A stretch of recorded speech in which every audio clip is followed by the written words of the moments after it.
கால் விட்டுவாங்க. அதனால் கொஞ்சம் மன வருத்தமும் இப்போ கடன்களும் உங்களுக்கு நிறைய இருக்குது. உங்கள் வியாபாரங்களும் இப்போ டல்லாக தான் இருக்கும், நல்ல முறையில் ஓடாது.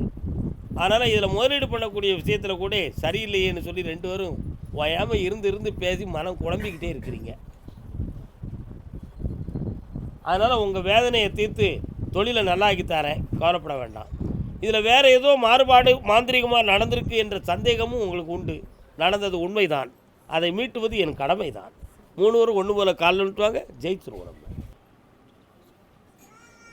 யாருக்கு கொடுக்கலாம்? இவனுக்கு கொடு. இந்தா, இனிமேல் ஜனவசியமாகும், பணவசியமாகும். வெற்றியாகி தரேன், காப்பாற்றி தரேன். வாமா,